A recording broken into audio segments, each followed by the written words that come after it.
Hello, and thanks for listening to this short presentation. It's about the Fractional Billionaire Project, which comes by many other names, the Virtual Billionaire Project, and so on, or the 5P, 5C campaign. But it is about how it affects your kids. Maybe you don't think you have any need for what it is about, but more likely than not, it is very important to the welfare of your kids.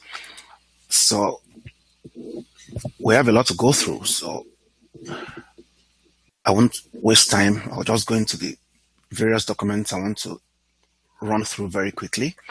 Let's start with this article from the New York Times, dated December 9, 2012, by Paul Krugman. Paul Krugman is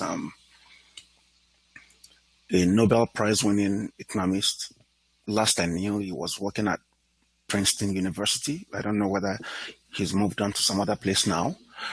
And you can read that full article yourself. Look at the opening. The American economy is still, by most measures, deeply depressed. Corporate profits are at a record high. How is that possible? It's simple. Profits have surged as a share of national income, while wages and other labor compensation are down. The pie isn't growing the way it should, but capital, or capitalists, the people who own everything, capital is doing fine by grabbing an ever larger slice at labor's expense. You can read that whole article at your own convenience. There's a lot in it that I've highlighted that I will have loved to discuss, but I'm up against time. But again, some of these things will get discussed in other articles that we'll look at. So I'll just focus on this last highlight. We are moving back to a world in which financial capital, not skill or education, determines income. And that's the one thing that most parents of the working population don't seem to have paid attention to.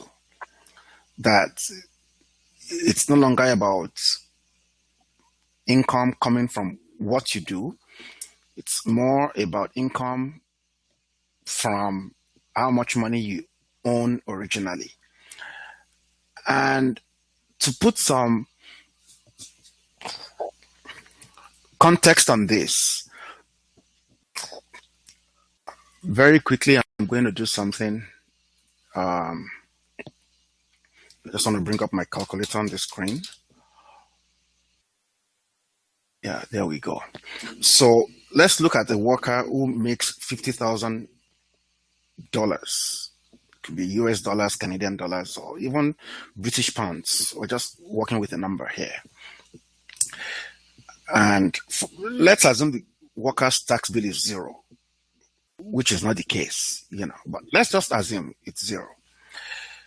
Now, if you're a capitalist trying to get that $50,000 by way of dividends from the shares you own or the stock you own in a publicly quoted or listed company, depending on what the dividend yield is, if it's say 3%, so let's divide that by 3%. Looks like I didn't get that right. So 50,000 divided by 0.03. So you will need a stock portfolio worth about 1.67 million or 1.66 million, anyhow you want to slice it, if the dividend yield is 3%. In some cases, the dividend yield is 2%. So if it's 2%, you need 2.5 million in your portfolio. So you can see that, there's a very wide gap between those who have to work for a living and those who use the money they already own to make a living. So this guy is going to get, 50,000 in dividends. They didn't have to go to work. Other people did the work. They just collected the dividends from the work of other people. So the question is, should you not do something to position your children for this other side. Now, many of you are going to wonder, well, I don't have 2.5 million, I don't have 1.5 million. True. But what we can assure you of is if you continue to do everything you've been doing, if you listen to what the banks tell you you should do and all that, then the odds of getting anything close to this are very, very slim, almost zero. But if you do what the billionaires do, then there's a realistic chance that in the next 10, 20 years, which is even why your kids benefit more, because some of them are still young, some may be as young as 1 year, 2 years, 5 years.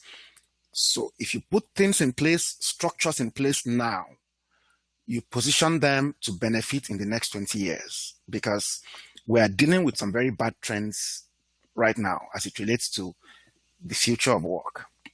So that is what the Fractional Billionaire Project is about. It's about making it possible for everyday regular Joes to do what billionaires do. Make no mistake about it.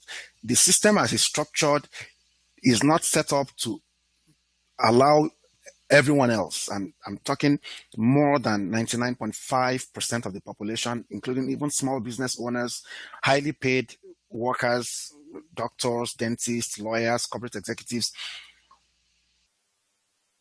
They are shut out of what the billionaires do. In some of our other YouTube videos, you can learn more about that. So the system is not structured to allow you to do what they do. So in fact, the idea is that you shouldn't even know what they do. You should just go around thinking that what you do is what everybody's doing. That is so the first thing you need to do is to bridge the knowledge gap between you and them, and then also bridge the tools gap. Because even if you know what they do, you will still find out that you are not able to do it because you don't have access to the tools and the resources they have. And that is what the Fractional Billionaire Project is all about. It's about a whole new way of doing things, a whole new way that only 0.01% or less of the population is even aware of. So let's move on to another article that we're going to look at today. This one from the New York Times is dated April 18, 2015. And that's by Zeynep Tufekci, who I think is he's a professor at the School of Information and Library Science at the University of North Carolina. Again, many highlights that I would have loved to discuss, but let's just run very quickly through some. It says the machine hums along quietly, scanning the slides, generating pap smear diagnostics, just the way a college-educated, well-compensated lab technician might. What that tells you immediately is that lab technicians also are on the firing line. Very soon, the machine will be able to do their job. It doesn't matter whether they have tens of thousands in student loans, in the name of efficiency and managing costs, more and more of their jobs are going to be given to machines. Another one, a robot with emotion detection software interviews visitors to the United States at the border. In field tests, this early named embodied avatar kiosk does much better than humans in catching those with invalid documentation. Again, so border guards may very soon find their jobs being shared and maybe ultimately completely taken over to a large extent by this emotion detection software kiosks. And it says, yes, the machines are getting smarter and they are coming for more and more jobs, not just low-wage jobs. So I'm just going to go very quickly to this section. It says, but computers do not just replace humans in the workplace. They shift the balance of power even more in favor of employers. And that's why profits are going up, wages are going down. So it says our normal response to technological innovation that threatens jobs is to encourage workers to acquire more skills. And that's why people go to school for masters, they get certification in this and that, or to trust that the nuances of the human mind or human attention will always be superior in crucial ways. But when machines of this capacity enter the equation, employers have even more leverage, and our standard response is not sufficient for the looming crisis. So it says technology in the workplace is as much about power and control as it is about productivity and efficiency. So machines aren't used because they perform some tasks that's much better than humans, but because in many cases they do a good enough job while also being cheaper, more predictable, and easier to control than quirky, pesky humans. Again, because of time, you can look up that article yourself on the New York Times and read everything. And let's go very quickly to the last one that we'll discuss today. And this is from the Atlantic magazine. This is a very long document. It's from the July, August 2015 issue. So it's as current as can be, you know. This was released in July of 2015. That's this month. And it talks about a world without work. For centuries, experts have predicted that machines would make workers obsolete. That moment may finally be arriving. Could that be a good thing? Well, we'll see.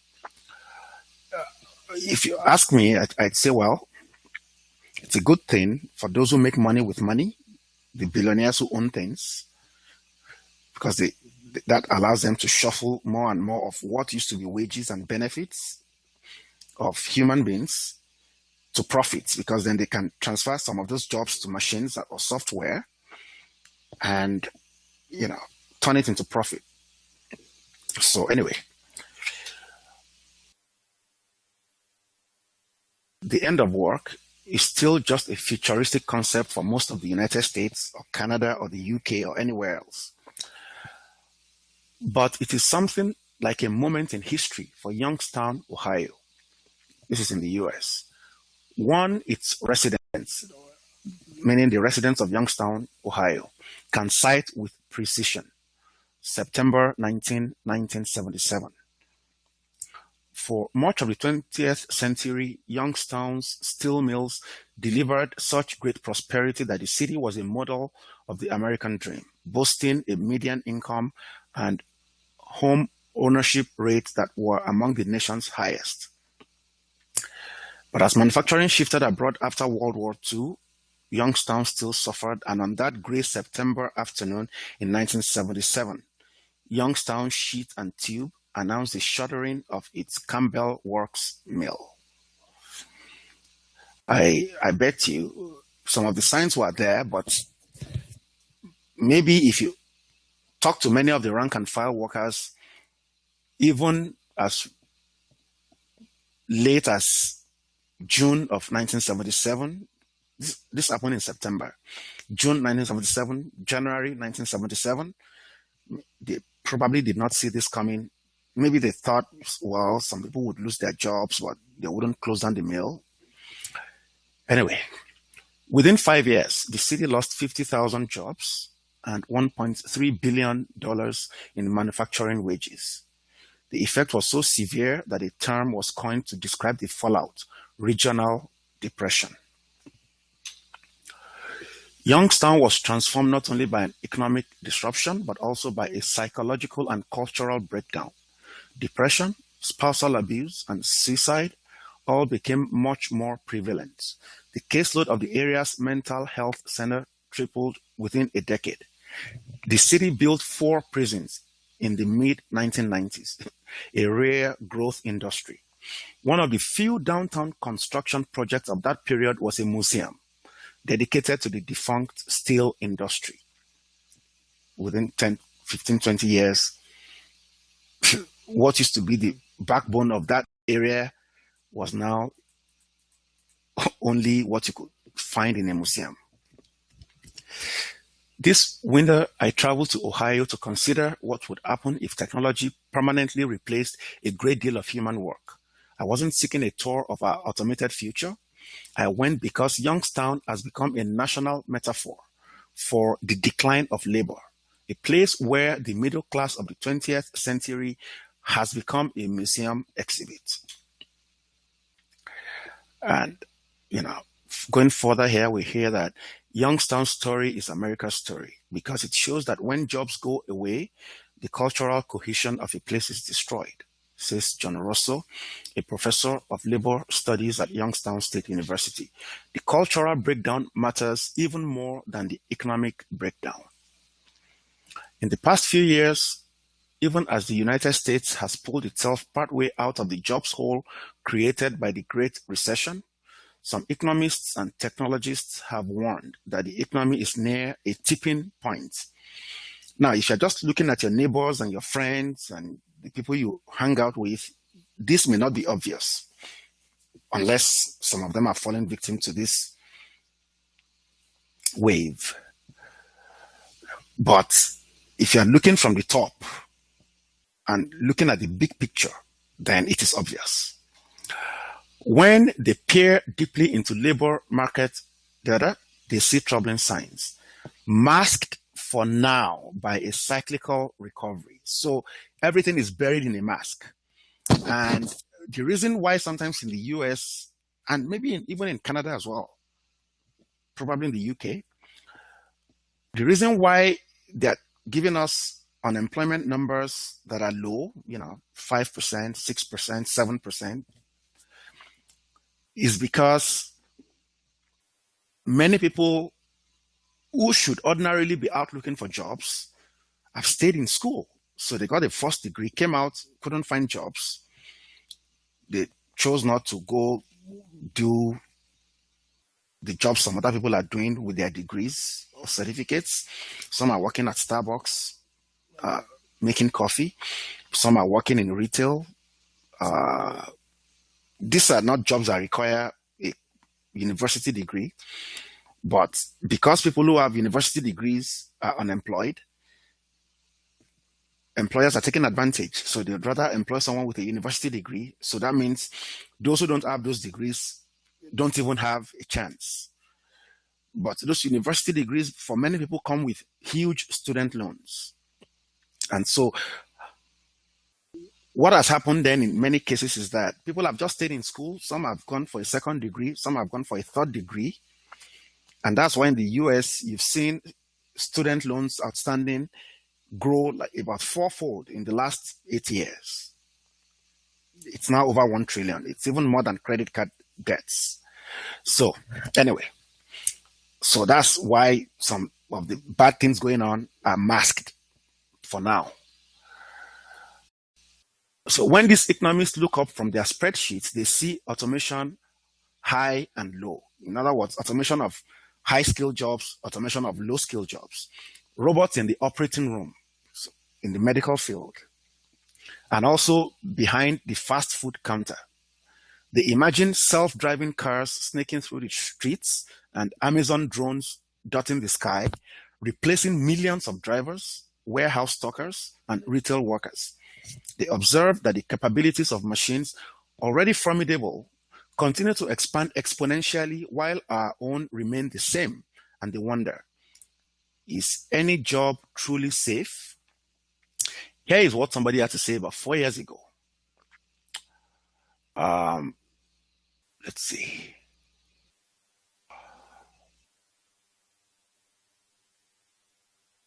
This is from the Wall Street Journal, dated August 20, 2011.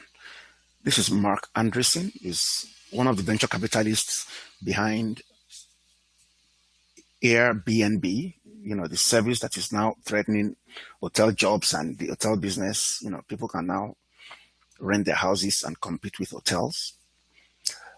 It talks about why software is eating the world.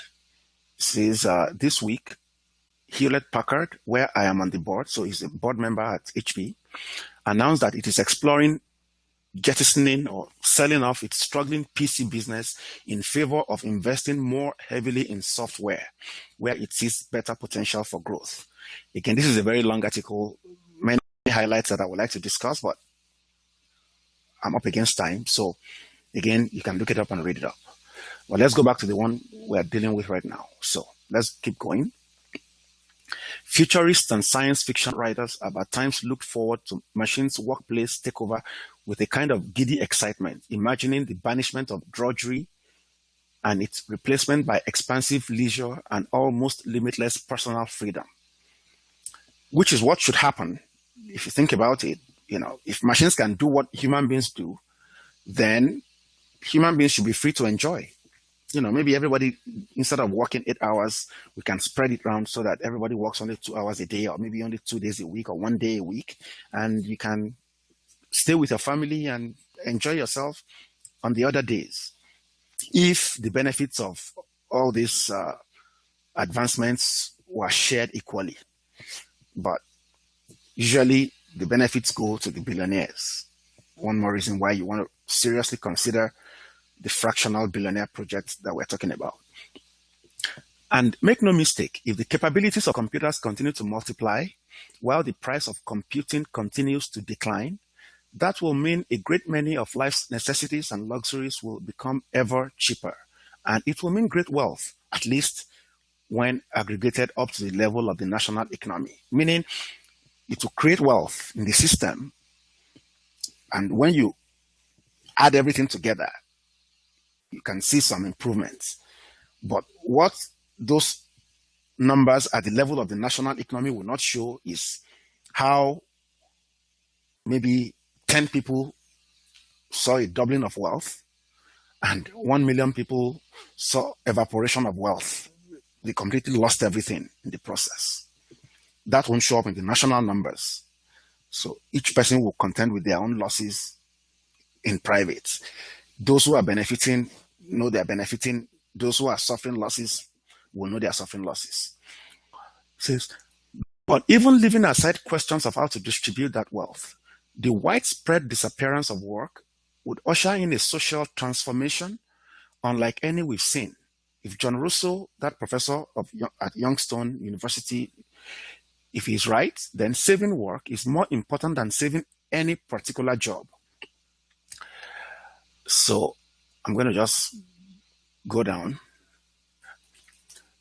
The US labor force has been shaped by millennia of technological progress.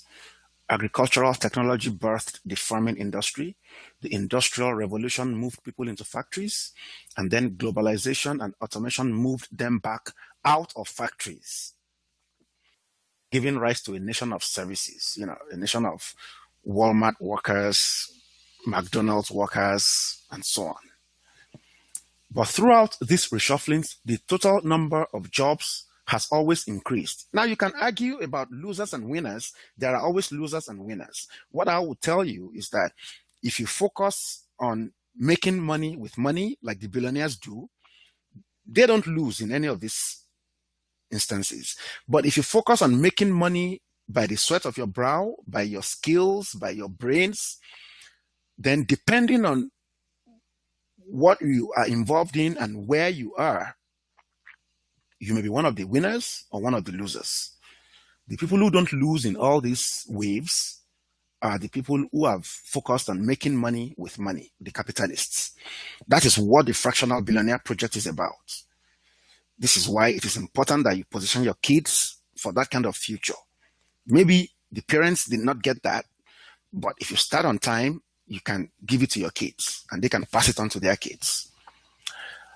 Now, what may be looming now is something different, an era of technological unemployment in which computer scientists and software engineers essentially invent us out of work, and the total number of jobs declines steadily and permanently, even though it was increasing before. Like we see in this red highlight, total number of jobs has always increased. Now, total number of jobs maybe will continue to decline steadily and permanently. So we're just going to go down again. What does the end of work mean exactly? It does not mean the imminence of total unemployment. Now, is the US remotely likely to face, say, 30 or 50% unemployment within the next decade? It will take time. So that is another problem that is putting people out to sleep for now. Someone has likened what is going on to putting frogs in a pot of cold water and lighting fire underneath the pot. Now, for a while, the frogs are going to be enjoying the cold water and swimming around. By the time they realize that the water is too hot, it will be too late to escape. So the ones at the bottom may feel the fire first and they may run to the top where it is maybe still colder. But as time goes on, there will be no hiding place. The whole pot will finally bear all the heat and all the frogs will be cooked. So, says rather, technology could exert a slow but continual downward pressure on the value and availability of work. Most people are already saying that. That is on wages and on the share of prime age workers with full-time jobs. Now, it talks about how people have been crying wolf for the past 300 years, starting with the Industrial Revolution and so on. But it says after 300 years of people crying wolf, there are now three broad reasons to take seriously the argument that the beast is at the door. The ongoing triumph of capital over labor, meaning billionaires over labor or capitalists over labor, or the executives of the large multi-billion-dollar global corporations over labor. The quiet demise of the working man and the impressive dexterity of information technology.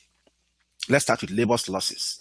One of the first things we might expect to see in a period of technological displacement is the diminishment of human labor as a driver of economic growth. In fact, signs that this is happening have been present for quite some time. The share of US economic output that's paid out in wages fell steadily in the 1980s, reversed some of its losses in the 90s, and then continued falling after 2000, accelerating the Great Recession. It now stands at its lowest level since the government started keeping track in the mid-20th century. Let's go to the next highlight. In 1964, now this is still talking about how work has been devalued. Anyway, let's read this section to give context. A number of theories have been advanced to explain this phenomenon, including globalization and its accompanying loss of bargaining power for some workers. But Lucas Karabarbonis and Brent Neyman, economists at the University of Chicago, have estimated that almost half of the decline is the result of businesses replacing workers with computers and software. Again, sometimes it's good to find proof from more than one source. So I want to show you something else.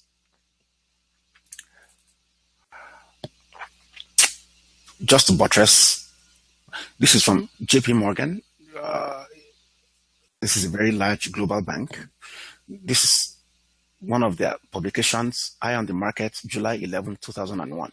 What I want to focus you on is what they said here, which you will notice what we just discussed some minutes ago. Profit margins have reached levels not seen in decades. They looked for reasons. So, bottom line, they said reductions in wages and benefits explain the majority of the net improvement in margins.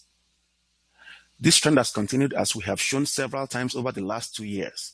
US labor compensation is now at a 50-year low relative to both company sales and US GDP. So, this in graphical form, this is total increase in pre-tax margins, and this is the part that can be explained by reduction in wages and benefits. It's most of it. So, that's just something to buttress what these people are talking about. Now, let's go to the next highlight. In 1964, the nation's most valuable company, AT&T, was worth $267 billion in today's dollars and employed over 758,000 people. Today's telecommunications giant, Google, is worth $370 billion. So, in a sense, more wealth, but has only about 55,000 employees, less than a tenth the size of AT&T's workforce in its heyday. So, there you go.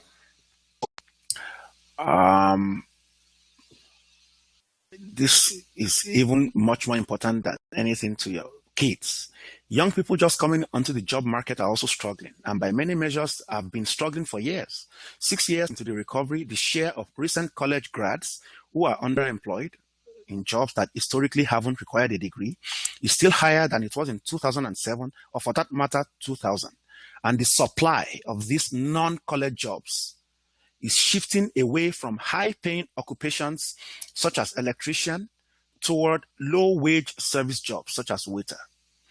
More people are pursuing higher education, but the real wages of recent college graduates have fallen. Real meaning, what does it buy? It doesn't matter whether they tell you that, okay, this person is earning $1 per hour more than somebody was earning 10 years ago. But can that wage buy what that person could buy with $1 per hour less 10 years ago? So real wages are going down, are falling by 7.7% since 2000. So in the biggest picture, the job market appears to be requiring more and more preparation for a lower and lower starting wage. More student loans to get more degrees for a lower and lower starting wage. And he says the distorting effect of the Great Recession should make us cautious about overinterpreting these trends. But most of these trends began before the recession, and they do not seem to speak encouragingly about the future of work. And then he's not talking about the shrewdness of software, how software is now more smart, or smart. One common objection to the idea that technology will permanently displace huge numbers of workers is that new gadgets like self-checkout kiosks at drugstores have failed to fully displace their human counterparts like cashiers. But employers typically take years to embrace new machines at the expense of workers. Usually it's a recession that triggers that. So here they are saying that the robotics revolution began in factories in the 60s and 70s, but manufacturing employment kept rising until 1980 and then collapsed during the subsequent recessions. Likewise, the personal computer existed in the 80s, says Henry Sew, an economist at the University of British Columbia, but you don't see any effect on office and administrative support jobs until the 90s. And then suddenly, in the last recession, it's huge. So today you've got checkout screens and the promise of driverless cars, flying drones, and little warehouse robots. We know that these tasks can be done by machines rather than people, but we may not see the effect until the next recession or the recession after that. So how long are you going to wait to put a plan B in place for your kids? As Eric Brynjolfsson, pardon me if I didn't pronounce the name well, and Andrew McAfee have argued in their book, The Second Machine Age, computers are so dexterous that predicting their application 10 years from now is almost impossible. So this is where we're going to stop on this document. Who could have guessed in 2005, 2 years before the iPhone was released, that smartphones would threaten hotel jobs within the decade by helping homeowners rent out their apartments and houses to strangers on Airbnb? Or for that matter, that smartphones would threaten things like wristwatches, day planners, and so many other goods and services. So the threats are not always obvious, but the fact that it's not obvious does not mean that it is not there. So one other document that you can look at that talks about some of these issues is an article from Time magazine back in October of 2013, made in the USA. But the way they presented it on the cover was manufacturing is back in the US, but where are the jobs? So again, it's the same story. Look up that article and read it, to give you some context and perspective. But as they say, a word is enough for the wise. And when you even think about it, what is it going to cost you if you get in right now? We're talking a cost to you of $25 or less to get yourself and your kids a seat at the table as it relates to this fractional billionaire project. As they say, a word is enough for the wise. So the ball is now in your court, but thanks for listening, and hopefully you would act in the best interest of your family. Thank you.